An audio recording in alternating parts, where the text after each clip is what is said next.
على خاتم النبيين أما بعد فأعوذ بالله من الشيطان اللعين الرجيم بسم الله الرحمن الرحيم حافظوا على الصلوات صدق اللہ مولانا العظیم۔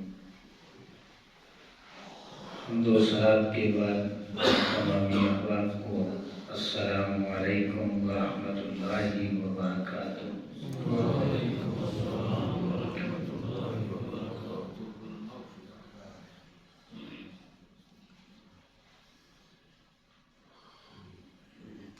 آج کا ہمارا مضمون ہے اہمیت نماز۔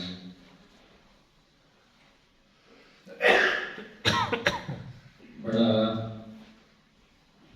اہم ترین مضمون ہے، توجہ کے ساتھ سماعت فرمائیں۔ ارکان اسلام میں کلمہ شہادت بھی ہے، نماز بھی ہے، روزہ بھی ہے، زکوٰۃ بھی ہے اور حج بھی ہے۔ نماز بھی فرض ہے، روزہ بھی فرض ہے، زکوٰۃ بھی فرض ہے اور حج بھی فرض ہے۔ ایک ہی حدیث پاک میں آقا کریم علیہ السلام نے ان ساری باتوں کو، سارے احکام کو، یوں کہہ لیں ارکان اسلام کو جمع فرمایا ہے۔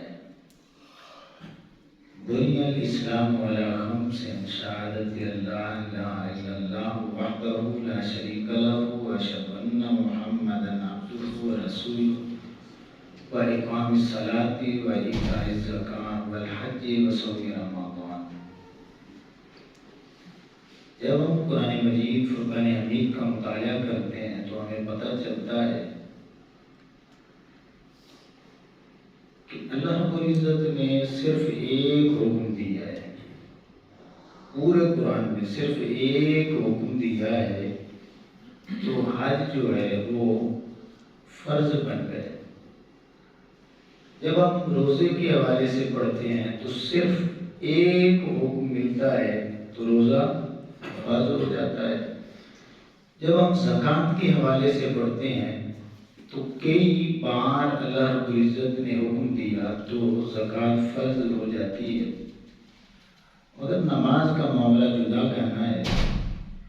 جب ہم قرآن کو پڑھتے ہیں، احادیث مبارکہ کو پڑھتے ہیں تو ایک حکم نہیں، دو چار بار نہیں، کئی بار نہیں، بے شمار بار بلکہ سینکڑوں بار نماز کا حکم بالکل واضح لفظوں میں قرآن میں بھی موجود ہے اور آقا کریم علیہ السلام کے فرمان میں بھی موجود ہے۔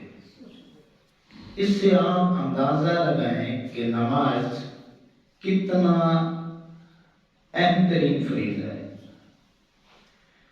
اس کو اس انداز میں بھی دیکھنے کی ضرورت ہے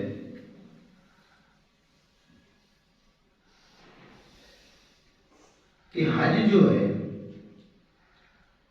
وہ زندگی میں ایک بار صاحب استطاعت پر فرض ہے، تو اللہ رب العزت نے صرف ایک حکم دیا۔ سال میں صرف ایک ماہ روزے فرض ہیں، اللہ رب العزت نے ایک حکم دے دی۔ سال میں صاحب نصاب پر وہ بھی 2.5% زکوٰۃ فرض ہے تو اللہ رب العزت نے کئی بار حکم دے دیا۔ مگر جب نماز کی باری آئی تو اللہ رب العزت نے زندگی میں ایک بار نہیں، سال میں بھی ایک بار نہیں، ایک ماہ میں بھی ایک بار نہیں، ایک دن میں بھی ایک بار نہیں، بلکہ ایک دن میں 5 بار حکم دیا کہ میرے بندو نماز نہیں چھوڑنی۔ تو آپ جان سکتے ہیں کہ یہ کتنا اہم ترین فریضہ ہے۔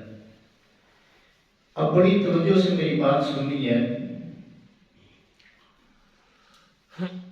اب میں ایک لفظ بولنے لگا ہوں، توجہ کریں گے تو سمجھ آئے گی کہ نماز فرض ہے کس پر؟ آپ جواب دیں۔ ہر مسلمان سبھی بولے نماز فرض ہے کس پر؟ جہاں پہ بھی آپ دیکھیں گے یہی لکھا ہوگا. یہ عمومی حکم ہوتا ہے. کیا ہوتا ہے؟ لیکن اگر ڈیٹیل میں جائیں گے تو آپ کو لکھا ہوا ملے گا کہ ہر عاقل ہر بالغ پر، اور مسلمان ہونا بھی شرط ہے. مسلمان ہو، عاقل ہو، بالغ ہو تو اس پر نماز.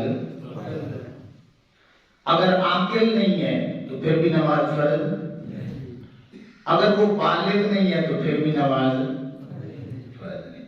لیکن جب میں اور آپ پڑھیں گے، پڑھائیں گے، بتائیں گے، سمجھائیں گے تو عموم کا لفظ استعمال کریں گے کہ نماز ہر مسلمان پر فرض ہے. اب ادھر ہی تھوڑا سا آگے ڈیٹیل میں جاتے ہیں کہ نماز میں 7 فرض ہیں. تکبیر تحریمہ،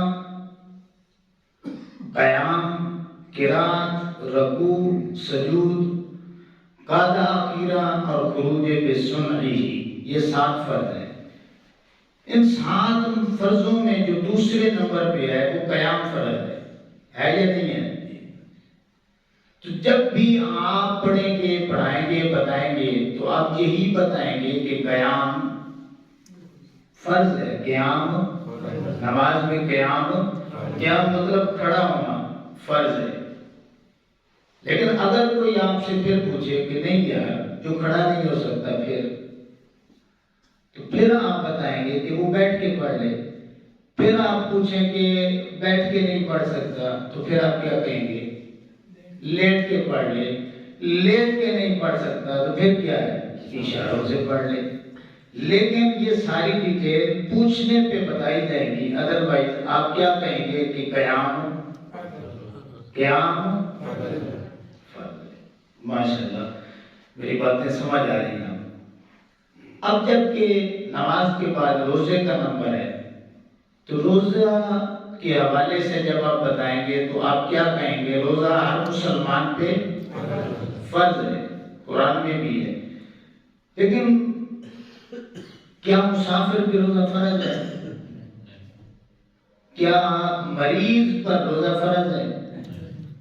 نہیں ہے. یہ قرآن میں اسی رکوع میں اللہ رب العزت نے پوری ڈیٹیل دی ہے کہ جو مریض ہے، مسافر ہے، جو نہیں رکھ سکتا تو وہ نہ رکھے. جب صحت مند ہو جائے تو بعد میں رکھ لے.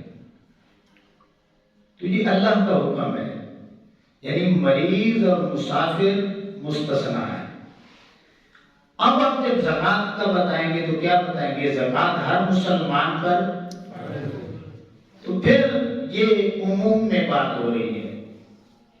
پھر ڈیٹیل پوچھنی پڑے گی یار ہر مسلمان پر، تو آپ پھر بتائیں گے نہیں یار صاحب نصاب پر. صرف صاحب نصاب پر نہیں، صاحب نصاب ہونا بھی ضروری ہے اور مال پر سال کا گزرنا بھی ضروری ہے.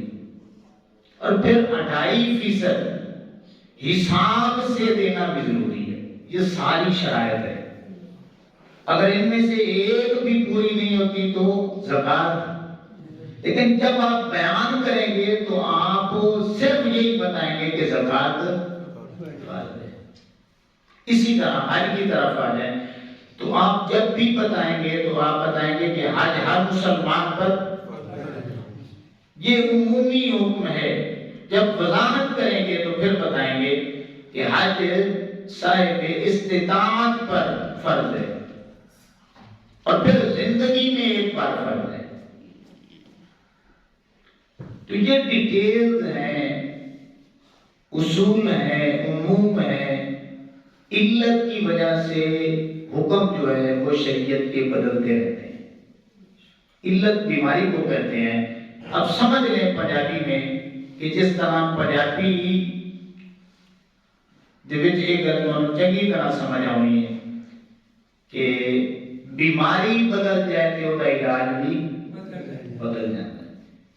علت بدلنے سے مسئلے کی نوعیت بدل جاتی ہے. جب نوعیت بدل جائے تو پھر اس کا حکم بدل جاتا ہے۔ اب کل والی بات یہ ساری میں نماز کے حوالے سے ہی بات آگے لے کے وہ پیچھے والی بات کو بھی اندر کور کرنا چاہتا ہوں کہ یہ بخاری شریف ہے، نمبر نوٹ کر لیں 894 95 97 اور 98 نمبر، یہ حدیث پاک حضرت ابو سعید خدری رضی اللہ تعالیٰ عنہ راوی ہیں۔ آقا کریم علیہ السلام نے فرمایا غسل یوم الجمعہ واجب علی کل محتلم، کہ جو مسلمان ہے کلمہ پڑھتا ہے اور ایک ہفتہ اس پہ بیت گیا ہے تو پھر جمعہ آ گیا ہے، ٹھیک ہے، تو اب 7ویں دن بھی وہ نہیں آیا تو اب وہ گنہگار ہے، کیونکہ اس پہ غسل جو ہے وہ فرض ہو چکا تھا، فرض کے تارک کرنے کی وجہ سے وہ بندہ گنہگار ہوتا ہے۔ اب جس طرح میں نے نماز کی مثال دی، روزے کی دی، زکوٰۃ کی دی، حج کی دی، اسی طرح عموم ہے یہاں پہ بھی کہ جو مسلمان ہے نا مسلمان، وہ 7ویں دن ضرور نہائے۔ اب 7ویں دن کم از کم نہانا واجب بن گیا۔ اب آگے ڈیٹیل آئیں گی، کوئی پوچھے گا کہ یار مریض کے لیے بھی یہی حکم ہے، تو نہیں یار، مریض کے لیے یہ حکم نہیں ہے۔ اور اگر ڈاکٹروں نے یہ کہہ دیا ہے کہ تو نے نہایا تو تو یہ مرض بھی بڑھ جائے گی اور ممکن ہے تو موت کے قریب ہو جائے، تو اب نہ نہانا واجب ہوگا، ٹھیک ہے نا۔ اگر ڈاکٹروں نے کہہ دیا ہے کہ اگر تو نہائے گا اس بیماری میں تو مرض بڑھنے کا خطرہ ہے، تو پھر اس نے نہیں نہانا۔ یہ ذہن میں رکھ لیں، یہ شریعت کے مسئلے ہیں جو عمومی طور پہ ہم مطلب اتنی عمر ہی ہو چکی ہوتی ہے پھر بھی توجہ نہیں کرتے۔ اچھا ایک اور مسئلہ، کیا بڑھاپا جو ہے، بڑھاپا ایک بہت بڑی بیماری ہے، صرف اس وقت پتہ چلتا ہے جب بندہ خود بوڑھا ہو جاتا ہے۔ نوجوان کو میں 1000 بار سمجھاتا ہوں، سمجھ ہی نہیں آتی، کیوں کہ اس کیفیت تک ابھی تک وہ پہنچا ہی نہیں۔ تو بڑھاپے میں پھر مسئلے کی نوعیت چینج ہوگی۔ کیا ہوگا کہ بڑھاپے میں اگر ڈاکٹروں نے اسے کہہ دیا ہے یا اس کا اپنا تجربہ ہے، دو باتیں، اپنا تجربہ ہے کہ میں ایک بار نہایا ہوں، 2-4 بار نہایا ہوں تو میری مرض میں اضافہ ہوا ہے، کہ ڈاکٹروں نے کہہ دیا ہے، تو پھر مسئلے کی نوعیت بدل جائے گی۔ اس پہ 7ویں دن وہ نہیں نہاتا تو وہ کوئی مجرم نہیں ہے۔ اب بات میری سمجھ آئیے یا نہیں آئی؟ ہاں، تو اللہ کے واسطے آپ جتنے بھی بیٹھے ہیں، اتنی عمریں گزر چکی ہیں، دین سیکھنے کا جذبہ پیدا کریں۔ تھوڑی سی بات ہو گئی سمجھ نہ آئی، بغیرہ شروع کر دیا، یہ آپ کا دین ہے یار، یہ آپ کو دین سمجھاتا ہے۔ پورا دین پڑھ کے دیکھیں، اللہ کے رسول کے صحابہ اسی طرح وغیرہ کی ہیں، عجیب یار لوگ ہیں، دین سیکھنے کے لیے آتے ہیں اور نیت کیا ہے کہ کوئی خامی نکلے، کوئی کمزوری نکلے، اس لیے بیٹھے ہیں، کوئی شرارت ہو، کوئی تماشا بنے۔ آپ کی نمازیں کس کام کی، آپ کے روزے کس کام کی، آپ کس نیت سے بیٹھے ہیں، تو آپ خود سوچ لیں۔ میں نے ایک بات کی ہے، یہ عموم آئندہ بھی ذہن میں رکھ لیں، جب بھی شریعت کا مسئلہ کوئی بھی عالم بیان کرے گا، وہ اصول بیان کرے گا، عموم بیان کرے گا، علت کی وجہ سے حکم چینج ہوتے رہیں گے۔ آج گر کی بات ذہن میں رکھ لیں، گر کی یہ بات ذہن نشین ہو گئی۔ دنیا کے کسی بھی عالم کا جب کوئی بھی مسئلہ بیان کرے گا، آپ کو آسانی کے ساتھ اس کا حل جو ہے وہ اس کے اندر ہی مل جائے گا۔ اللہ کو تو اب اللہ رب العزت نے فرمایا کہ حافظوا علی الصلوات، کہ نمازوں کی حفاظت کرو، نمازوں کی حفاظت کرو۔ اب جب تک یہ میں مثال نہ دوں نا تو آپ کو نماز کی جو اہمیت ہے اس کا نہیں پتہ چلتا۔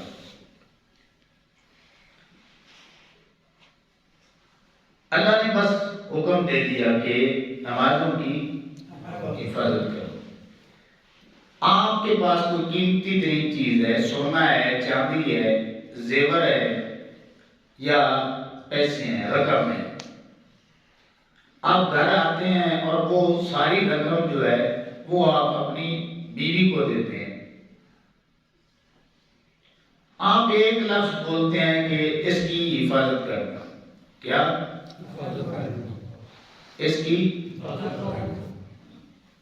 اب آپ نے صرف ایک لفظ بولا ہے، اس کی حفاظت کرنا۔ بیوی کے دل میں ایک بات تو یہ آ گئی کہ یہ کوئی عام چیز نہیں ہے، یہ قیمتی ترین چیز ہے، ایک بات۔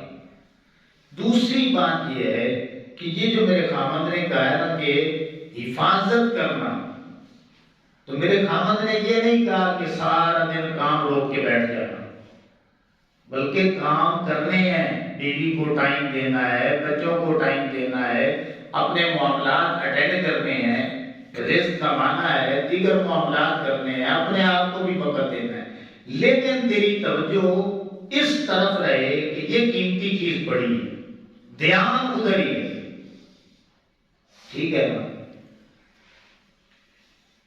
ایک تو قیمتی ترین چیز ہے، دھیان جو ہے وہ ہر وقت دھیان بھی رہے اور ہر وقت رہے، یہ تین باتیں۔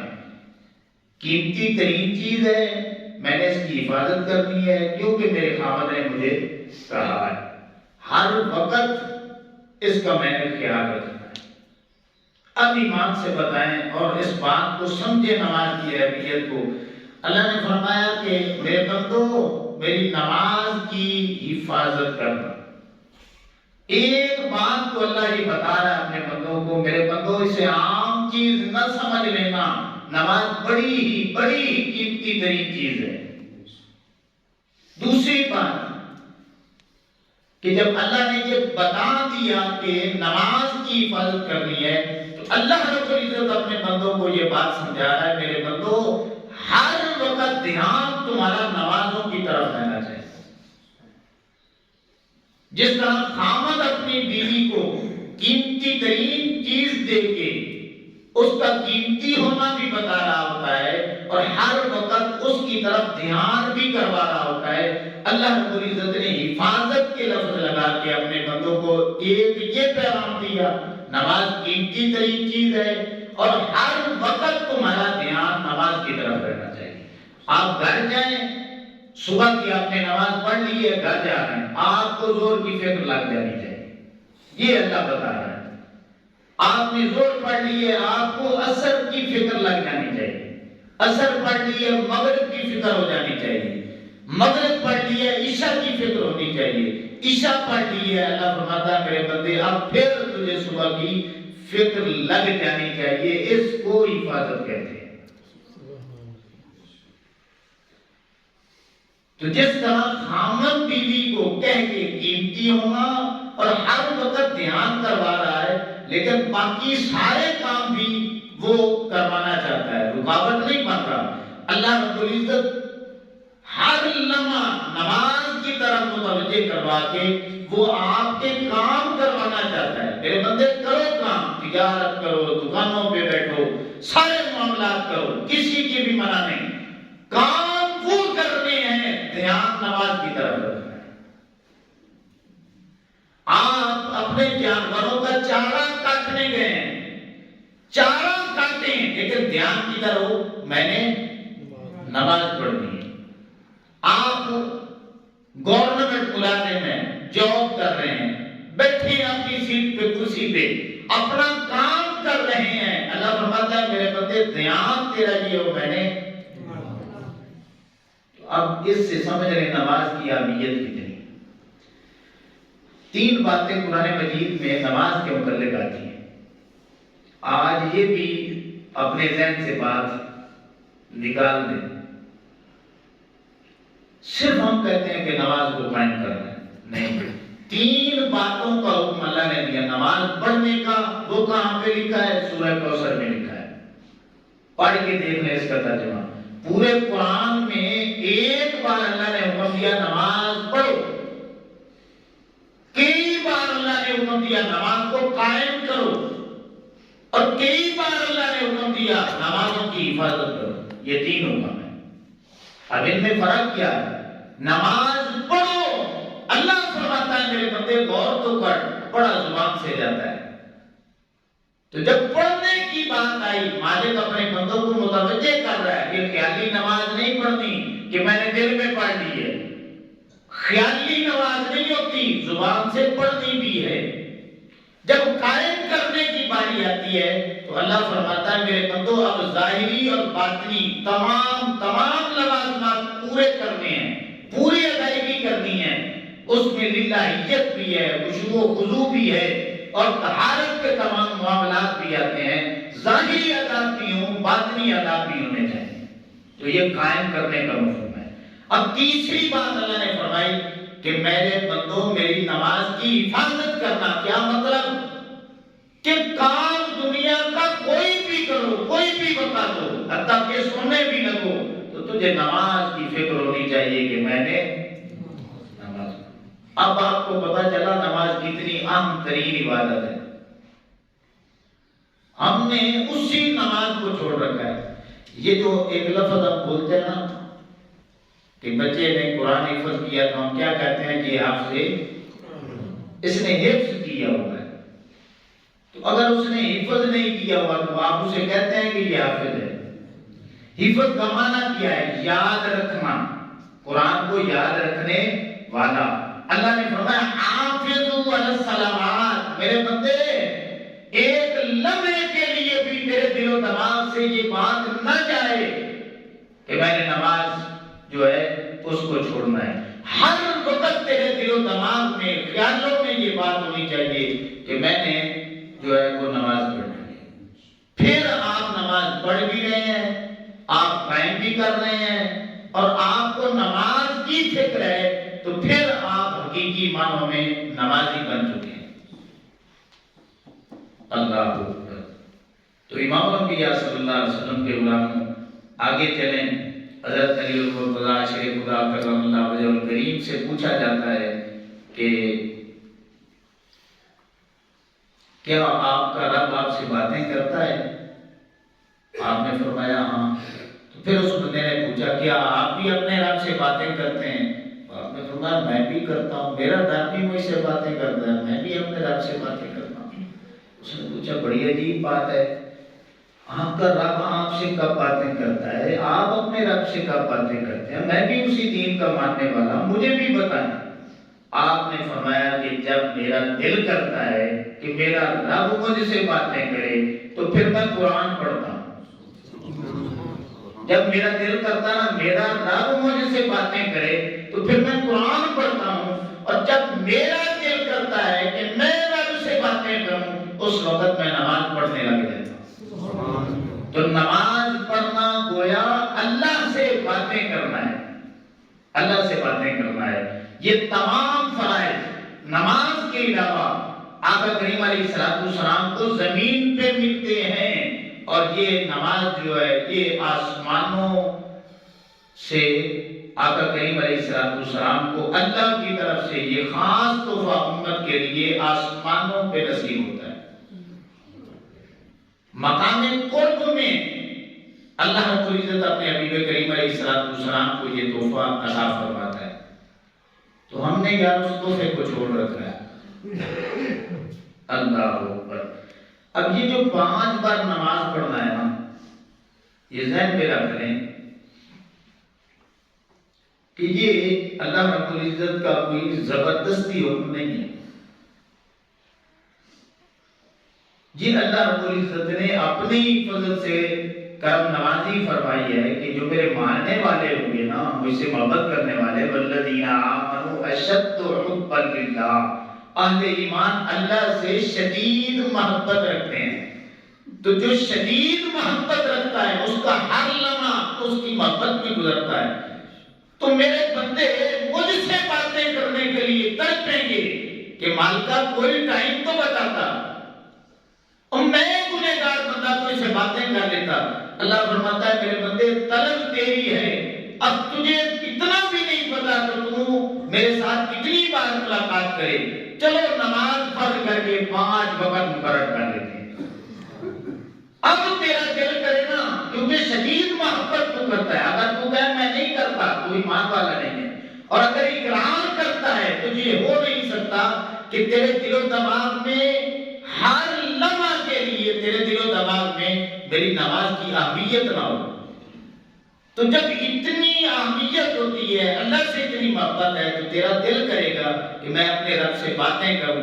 اللہ نے فرمایا کہ میرے بندے دنیا کی مصروفیت بھی ہوگی، مادیت بھی ہوگی، دنیا کا غلبہ بھی ہوگا، لیکن پھر کیا ہوگا کہ میں دین اپنے حبیب کریم علیہ السلام کو دے کر بھیجوں گا، مؤذن آذانیں دیں گے، وہ آذان تیرے کانوں میں پڑے گی، جب اللہ کو اکبر سن لینا تو سمجھ لینا کہ اب رب جو ہے نا وہ تیری طلب پوری کرنے کے لیے تجھے اپنے گھر میں بلا رہا ہے، تیری طلب پوری کرنے کے لیے جو شاید تیرے دماغ میں بھی نہیں آئی، تو اللہ رب العزت نے بغیر مانگے تیری اس طلب کو پورا کیا، صرف ایک ٹائم نہیں دیا، کیونکہ محبت شدید ہوتی ہے تو پھر ملاقات کے لیے بار بار دل کرتا ہے۔ اللہ نے فرمایا میرے بندے وہ جو بار بار محبت کی وجہ سے تیرا دل کرنا تھا نا، میں نے تیری اس طلب کو بھانپ کے تیری جو ضرورت تھی پوری کر دی کہ اب ٹائم مقرر کر دی ہیں، 5 وقت آ جانا میرے گھر میں، مجھ سے رل کے باتیں کر لینا، تیرے دنیا کے مسئلے بھی حل کر دوں گا، تیری آخرت کو بھی جو ہے وہ میں آسان کر دوں گا۔ تو امام الانبیاء صلی اللہ علیہ وسلم کے غلاموں، یہ ہے نماز کی اہمیت۔ اللہ اکبر، شاید اس انداز میں آپ نے زندگی میں یہ بات نہ سنی ہو کہ نماز کتنی اہم ترین ہے۔ تو اس لیے امام الانبیاء صلی اللہ علیہ وسلم کے غلاموں، یہ جو نمازی قریب رہتے ہیں میرے، یہ باتیں ہوتی ہیں، ان کو میں کہتا ہوں کہ مر جانا نماز نہ چھوڑنا، کچھ بھی ہو جائے ہر وقت خیال رکھو، کہیں پہ بھی ہو خیال ہو، سونے لگو تو دعا کر کے سونا کہ مالکہ کچھ بھی ہو جائے میری نماز نہ چھوٹے۔ اور اس سے اگلی بات آج میں کہنا چاہتا ہوں، اللہ کے بندو یہ دنیا تو دنیا ہے، اللہ کے نبی دعا کرتے، کتنے نبی دعا کرتے گئے ہیں، مالک یہ جو بندگی کا انداز تم نے ہمیں عطا کیا ہے، صرف دنیا میں نہیں، ہم قبر میں کھڑے ہوں تو تیری بندگی کرتے رہے۔ آپ نے حدیث نہیں سنی، موسیٰ علیہ السلام، آقا علیہ السلام معراج کی رات موسیٰ علیہ السلام کی قبر سے گزرے تو موسیٰ علیہ السلام نماز پڑھ رہے تھے۔ قبر میں نماز بھی پڑھی جائے گی، تلاوت قرآن بھی ہوگی، یہ ذہن میں رکھ لیں، سچی حدیثیں ہیں۔ اگر آپ کو قرآن سے اس درجہ محبت ہے کہ آپ کا جینا ناممکن ہو گیا ہے، آپ کو نماز سے اس قدر محبت ہے کہ نماز کے بغیر رہنا مشکل ہو گیا ہے، تو پھر ذہن میں رکھ لیں مرنے کے بعد بھی آپ کو قرآن پڑھنا بھی نصیب ہوگا اور آپ کو اللہ کی بندگی کرنا بھی نصیب ہوگا۔ تو امام الانبیاء صلی اللہ علیہ وسلم کی غلاموں، میں دعا کرتا ہوں کہ اللہ رب العزت مجھے، آپ کو، سبھی کو نماز کی اہمیت کو سمجھنے کی اور پھر عمل کی توفیق عطا فرمائے۔ وما علینا الا البلاغ۔